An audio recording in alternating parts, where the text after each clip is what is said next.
Outside of Charles Barkley trash swing, we got to remember this dude is a Hall of Famer. So he dominated in the sport. Still didn't get a championship, but needless to say, he did have some pretty fly signature shoes. One of those signature shoes being the CB94. This has always been a fan favorite for me.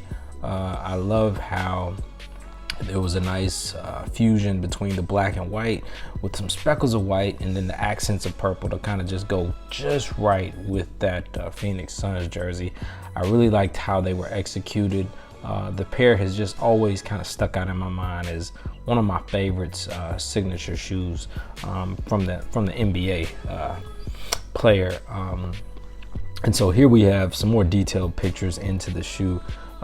Again, the shoe was executed very well, and just looking at the shoe, I always wanted to, I love Make 'em Golf, and Make 'em Golf, when I think of shoes, I'm always thinking about how can we make it into a golf shoe.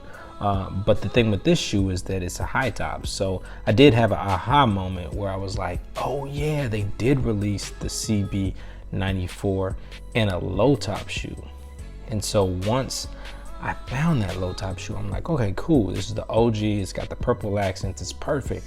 But it just looked kind of bulky and it just didn't really fit the image that I had in my mind. So I did a little bit more research and I was able to realize, oh yeah, they also came out with a kind of a retooled, remastered CB94 low. This is what you're looking at here. And so I said, I can tinker with that and I can get it the way it needs to be, and kind of get the colors the way I want them to be, because the shoe is a clean shoe and it's still kind of reminiscent of the high top shoe. The soles weren't really conducive to golf, so I had to kind of think of what would work best for that. Now, with regards to the design, again, as I mentioned before, the design is incredible. This design is, shout out to Eric Avar, who actually implemented the design sketch, and Tinker Hatfield, we know him from the Jordan silhouettes, actually executed it on another level. Now, so I had to figure out, okay, we got this great shoe, we got it in the low top, what sole are we gonna use? So the Air Max 97 sole just stuck out to me. I've always been a huge fan of that shoe.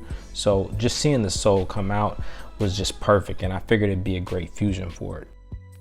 Now with regards to the Air Max 97, so one of the things that's always intrigued me about this shoe is that when a lot of people look at it, this is the silver bullet silhouette. Everybody thinks that it's kind of designed after a train or like a silver, the trains you used to see in Japan, but it's actually designed after an actual mountain bike, which is like, what? Like, who would have thought? That's so crazy to me. So the design implementation of this particular pair of Air Maxes, shout out to Christian Tesser for the sketch photos and also for the actual vision behind this shoe. I mean, this shoe was executed extremely well. Yeah, it's just executed so well, and the way that they did the golf version was just even more genius. I love the rigid and the jagged edges of the actual golf sneaker outsole is just incredible to me. And so seeing that fusion and working that fusion up against a basketball silhouette just seemed dope. Now initially I did plan on like leaving the sole kind of the same and just kind of putting the threading in the outsole of this on the actual CB94 and just rocking with it like that. But after kind of putting things together, I was like, yo, why don't we just do a full sole unit? I think that would be a really nice clutch look.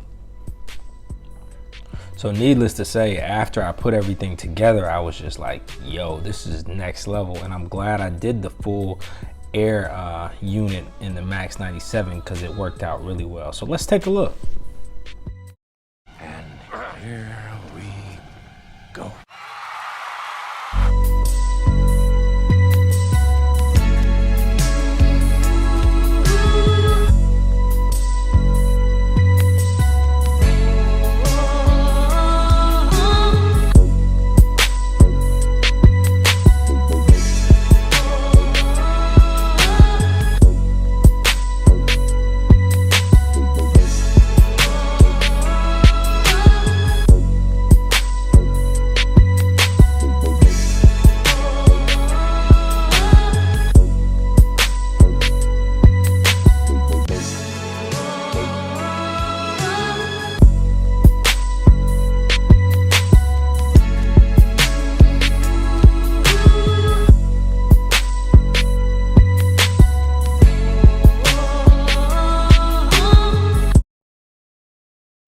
As always, I appreciate you guys tuning in. Be sure to like, subscribe, and comment. Let me know what you think about today's episode.